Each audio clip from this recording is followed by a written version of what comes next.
Hello, and welcome to the Spirit Speaker KC podcast.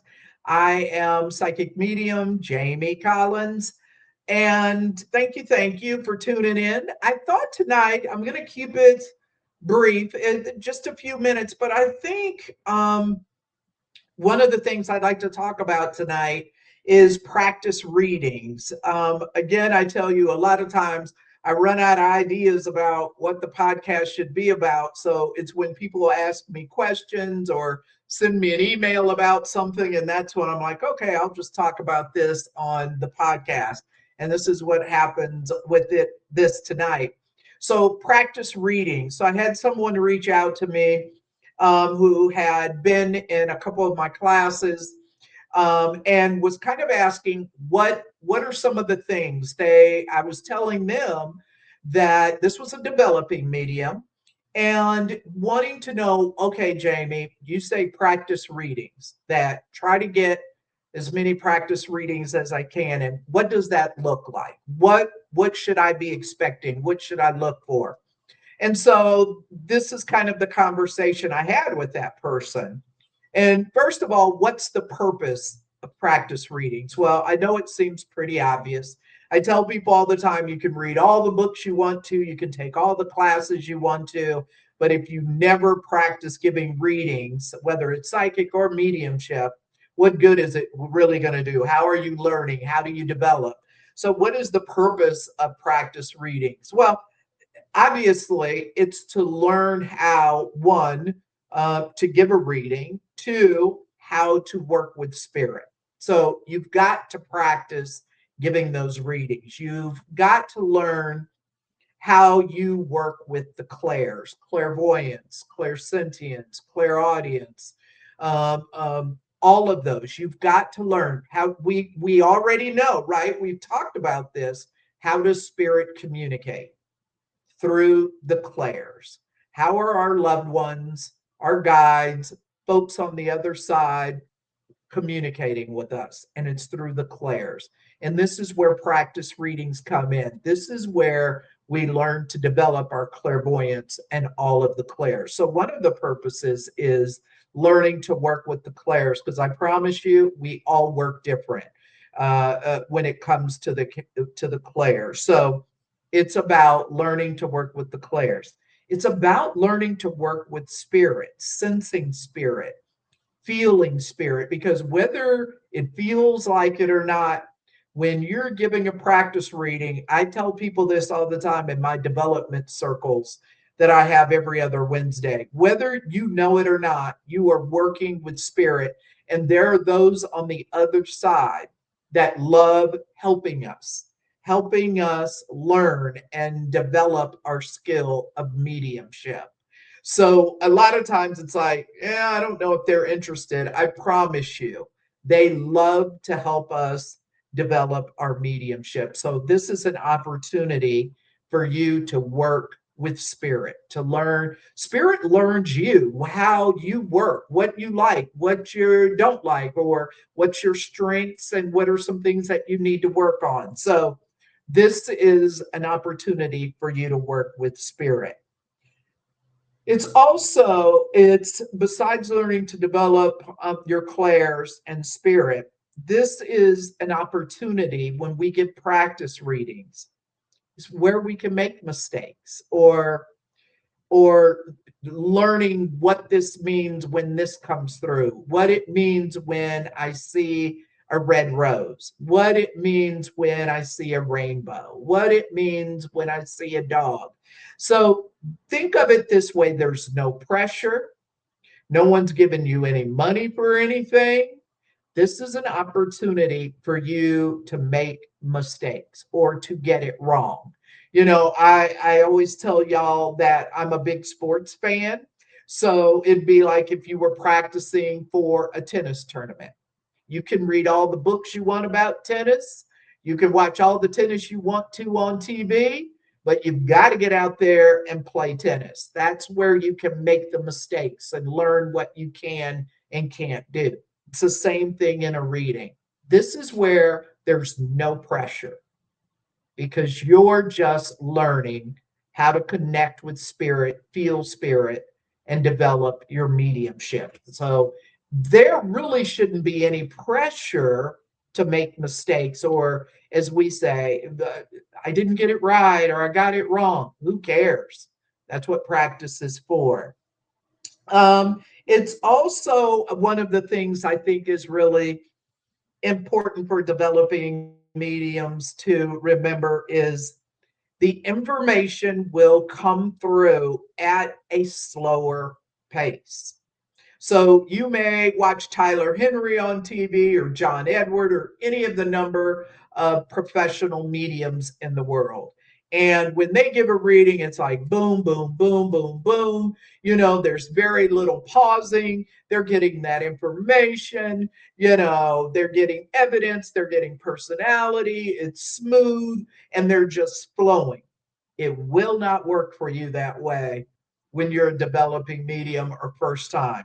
You might get at the very beginning something, and then it might take you 2 or 3 minutes before you get the next piece. You might sit there, where you've given something and then you don't say anything for 2 or 3 minutes. And you hear the Jeopardy music in the background. You're just like, oh, and in your mind, you're like, am I ever going to get anything? So it works at a very slow pace when you're first beginning. And again, that's okay. Who cares? No one's critiquing you. You're just getting your practice in. So don't let that get in the way. But what you'll find is as you do practice, you'll get a little bit faster, a little bit quicker. You just can't allow your head to get in the way of it and say, "Oh, I should be giving it faster." Who cares? I can tell you I don't care. If you give me one piece of information and then it takes you 2 minutes to give me the next piece, that's fine. That's fine. So just remember information is going to come at a slower pace. Also, what happens in practice readings, you are going to second guess yourself, I promise you. When you got the man who was a farmer, you're going to be like, was it a man? Were they a farmer? You're going to second guess everything. Doubt is the name of the game when you are a first time practice reader, developing your mediumship. Doubt, we should all walk around with t-shirts that say doubt when we're first learning mediumship, not trusting, because we all do it. I mean, heck, I still do it to this day. And I've been doing it almost 15 years. So it's just part of it. You're going to have those doubt. But again, when there's no pressure, it's easier to get through that. So don't worry about that. Another thing besides, you will have sessions in your practice readings where you get nothing. Nothing. You will draw a blank. And there could be many reasons for that. Okay. You're not trusting it. You haven't really learned to sense spirit. So trust, or again, what we talked about, doubt. Maybe you haven't really sat in meditation and or sitting in the power, and you're not sure how to sense when spirit comes close. So you will have sessions where you get nothing. And so get ready for that. But I always tell people, when those sessions you get nothing, I'd rather you say something. I'd rather you say something and get everything wrong than say nothing. Just sit and go, oh, I'm sorry, can't get anything. Can we move on? I'd much rather you try and get something wrong, because at least you're working at it. If you get nothing and you give up and you don't try, you really haven't gotten anything out of that session. You haven't given yourself a chance. So I'm of the belief that I'd rather have a practice session instead of getting nothing. I just talk and I get everything wrong, because I promise you'll probably get something anyway. Because remember, why do I believe that? Because I believe those on the other side are helping us in more ways than we will ever realize. Or in more ways than we can imagine. I'm telling you, Spirit loves to work with us. I tell people all the time, Spirit wants to communicate with us more than we can even imagine. So I always say, if we show up, Spirit's going to show up. I promise you. You show up, Spirit's going to show up. And who cares if it's a little janky, wonky, all over the place? Who cares? No one's critiquing you. You're not on TV. I mean, who cares? You're there to practice. Okay. I hope some of that helps. Here's some suggestions that I would give for practice readings. Okay.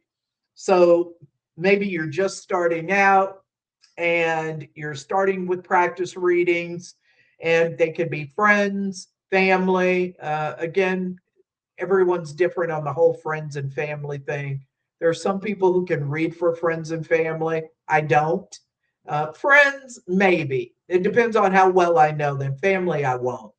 And I've even kind of rethought that some, like maybe I should try that reading for family members, because maybe there are family members, obviously, that have people in spirit that I don't know, if that makes sense. It doesn't mean just because they're a family member of mine that only family's going to come through. I have cousins or aunts or uncles or whatever who have people in spirit that I don't know. So why couldn't I read for them? So I've even kind of changed my mind on that a little bit. But some suggestions. The very first thing is set a time limit. Set a time limit. If you're a beginner, and so first time you read, I really wouldn't go more than 15 minutes. Why stress yourself out? As we talked about, do something. I don't want you to sit there for 15 minutes of silence. You give one or two pieces and then there's 12 minutes of you saying nothing. Remember, I'd rather you say something, but I really believe when you're first starting out, anywhere from 10 to 15 minutes of a practice session is plenty, is plenty. And if 15 even sounds like too much, go down to 10 minutes, but set a time limit. Another thing I'm big on is maybe work on one thing at a time. So if this is my first time giving a reading, I'm giving a practice session, maybe what I'm going to focus on this first time is male or female. So maybe I'm working on this particular practice session, just sensing if it's a man or a woman who's coming through. You might want to work on the relationship. Maybe you've been doing this a little bit and you're like, okay, I want to work on the relationship. So I have a man. Is it dad? Is it uncle? Is it grandpa? Is it the next door neighbor? Is it my best friend? So you might want to work on that. Maybe you're having a practice session and you want to work on how they died. Okay. So another good thing, so you don't get caught, is maybe you work on one thing at a time. And I feel like a good one to start, if you're a beginner, is working on if it's a man or a woman. Okay. So work on one thing at a time. Third thing, another suggestion, no pressure. Just enjoy the process. I mean, that says it all. Enjoy the process. Realize that this is just learning. You've got an interest in mediumship. You've been reading it, studying it, maybe attending classes. So I want you to do practice readings as no pressure. Give yourself a number. Say, okay, for the next week, I'd like to get in 5 practice sessions or 3 practice sessions, whatever. But I want you to go into them with absolutely no pressure. Just enjoy the process. And then lastly, one of the things I think is really important, and I still do this to this day, is to journal after each session or record. Maybe you're doing a practice session and you have your phone, use your voice memo or something like that and record the session so you can go back and listen to it. And I still do that at times now, where I will go back and I will record my sessions and I'll go back and listen to them. And I'll be like, oh, I didn't do this or I didn't do that. But I'm learning. I'm learning myself, teaching myself. And so I think this is a really good way for you to journal and or record after every practice session that you have. But I feel like those are really kind of good beginners when you're going. And the only other thing that I would maybe add to that, outside of maybe I said working on one thing at a time, man, woman, how they died. Don't work on anything. Just give what you get. Say, you know what? I'm sitting down with my friend. I've got 10 minutes. I'm not going to work on any one thing. I'm just going to work on giving what I get. I don't care what order it comes in. I don't care if it's all over the place. I don't care if I have 4 or 5 minutes of silence. I don't care what it is. I'm just going to give what I get. Practice sessions are really important. They're really, really important. We take classes, we read books, and we've got at some point, we've got to get that practice. We have to allow spirit a way to work with us. It has to have the spirit has to have a way to work with us, learn how we operate. And what you're going to find out when you're journaling and recording, everyone has strengths, everyone has weaknesses. Maybe you're a person who's a very good visual. You're very clairvoyant. You see images and symbols and things like that, but you're not such a good feeler. You don't really, clairsentience is one of your weaknesses. So I'm big on different sessions that I have working on one thing. And I know that spirit's going to help me with that. If I could set the intention, hey, spirit, I don't care about how you cross to the other side. So don't give me that in this session. It's unimportant to me. I'd like to work on personality, or I'd like to work on two communicators at a time. So you can do those two ways. You can work on one thing or you can work on nothing. Setting a time limit and no pressure, record or journaling or recording yourself. Okay, I hope that helps with the practice readings. I always say get yourself as many as you can. It's just like the analogy I used about going out playing tennis. You know, the more I get out on the court and practice tennis, the better that I'm going to get at tennis. The more that you practice your mediumship, the better you're going to be. And be patient with yourself. Okay, be patient with yourself. Don't think because you took a weekend class or you gave 25 readings that you're ready to go professional. Be patient with yourself. It's not a sprint. I promise you, it's not a sprint. This is a marathon, and you're going to be learning anyway, whether you're first year, second year, 15th year. I tell y'all all the time, I'm still learning myself in my mediumship. I'm by no stretch of the means perfect. I never will be, so I'm not even striving for perfection. I promise you, I'm not even striving for that. I'm just striving to be the best medium that I can be for the clients who sit down in front of me. And so that's what I say to you. Just be patient and learn and know that spirit is working with you. You're learning to work with spirit. And if you just enjoy the process, it'll make it a lot less stressful, and you'll be really surprised at how far you can come. All right. Well, I thank you for joining. Don't forget to like and subscribe on my YouTube channel at Spirit Speaker KC. I'm also on Spotify at Spirit Speaker KC.